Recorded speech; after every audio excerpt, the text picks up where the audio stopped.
We are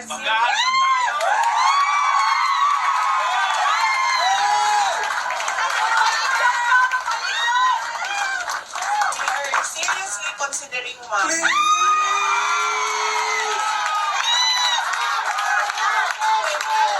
Tumutuloy yung Yes. Ikaw lang ang pag-asa yan. Yes, I really believe that our country will be great. And I really believe mahirap siya ipaintindi sa ating mga kababayan, and mahirap yung kailangan natin gawin kasi you really have to stand firm, especially with government policies para maayos siya. Pero paniwala ko, kung magkaisa lang yung mga tao, alam natin kung saan tayo papunta, magagawa ng ating bayan. Kaya sabi yan sa kailangan bantayan ng mga kandidato. Kasi nung una, nagpadala siya ng pera kasi sa akin through my older brother, si Congressman Pulong. Padala siya pera. Kasi sinabihan ko yung kapatid ko, sabihin mo sa kanya, huwag na, nahihiya ako. Okay naman ako kasi the moment na nag-announce si Franz Castro na meron siyang impeachment noong 2023, naghanda na rin kami. Meron na kaming kinausap na lawyers. So from that time hanggang ngayon, yung lawyers na yun, sila na yung tumututok doon. So sabi ko, wag na. Tapos sabi niya, hindi mo tinanggap ang pera ko. Sabi ko, wag na, anuhin mo na lang yan sa retirement mo or sa kay Kitty, or nag-aaral pa kasi yung isang kapatid ko, or kay Amira, yung pamangkin ko na nasa kanya.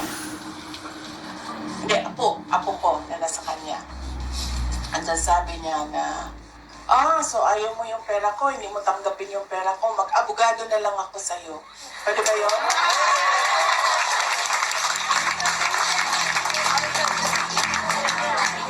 Kasi sabi ko, naisip ko, naalala ko, abogado nga pala ito. So mag-abogado na lang ako sa'yo. Sabi ko, siyempre matanda na ba, 80 years old na, so ayaw mo na i-agitate yung matanda kasi mabilis, mainis. So sabi ko, okay. Sabi niya, hindi. Totoo, mag-abogado ako sa'yo. Sabi ko, okay nga, walang problema. Sabi ko, pipirma ka lang naman, di ba? Sabi niya, hindi. Ipapatawag ko si Franz Castro.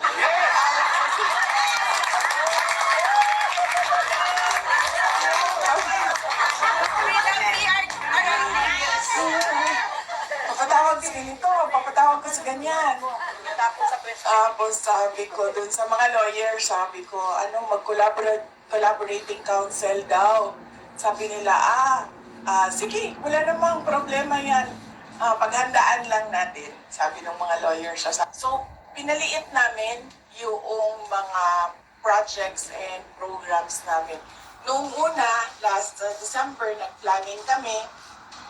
Sabi ko, lahat ng ating mga projects nandyan pa rin, pero babaan na lang natin yung beneficiaries.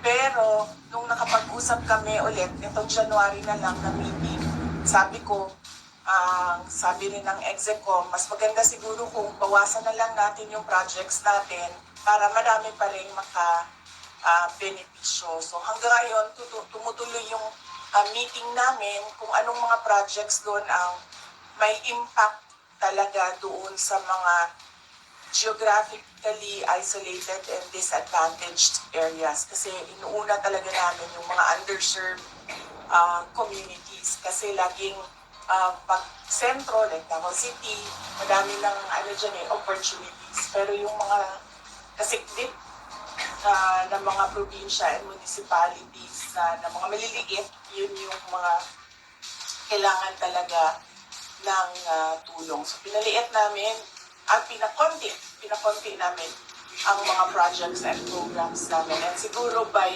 mid-February, ready na kami ulit na mag-roll out ng mga projects and programs sa Office of the Vice President. So tutuloy pa rin yung aming mga satellite offices, nandyan pa rin. Meron kaming satellite office sa Isabela, satellite office sa Pangasinan at sa Bicol region. May satellite offices kami sa Bacolod, sa Cebu, sa Tacloban, sa Davao City, sa Butuan, Zamboanga City, and Cotabato City para sa farm area. Kaya tutuloy pa rin, pero konti na lang yung projects. Yung lagi kong naririnig sa mga kaibigan ko or sa mga kakilala, nangangamusta, yung iba nasa stress pag nakikita niyo yung mga vlog sa YouTube, nag-aalala. Tapos nag-iisip kung kamusta ako, lagi meron nangangamusta sa akin. Okay lang ako kasi lumaki naman ako sa politika. 9 years old pa lang ako, mayor na yung father ko. At tuloy-tuloy yun, hindi na tigil yun hanggang naging president siya. At kapag noon ganyan din ang politics sa Davao City.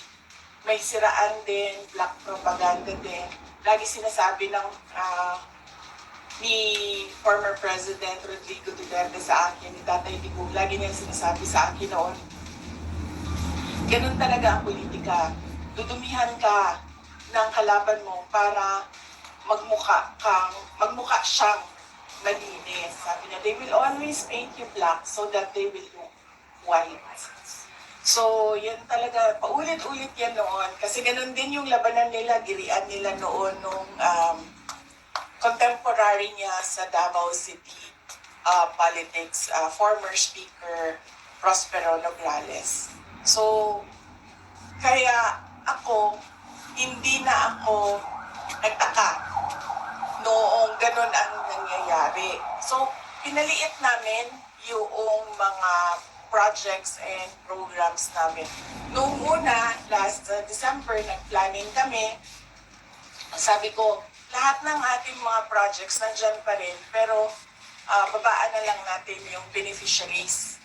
Pero, nung nakapag-usap kami ulit, itong January na lang na meeting, sabi ko, sabi rin ng exec ko, mas maganda siguro kung bawasan na lang natin yung projects natin para marami pa rin benepisyo. So hanggang ngayon, tumutuloy yung meeting namin kung anong mga projects doon ang may impact talaga doon sa mga geographically isolated and disadvantaged areas. Kasi inuuna talaga namin yung mga underserved communities. Kasi laging pag sentro, like Davao City, madami ng opportunities. Pero yung mga kasiklit ng mga probinsya and municipalities na mga maliliit, yun yung mga kailangan talaga ng tulong. So pinaliit namin at pinakonti namin ang mga projects and programs namin. And siguro by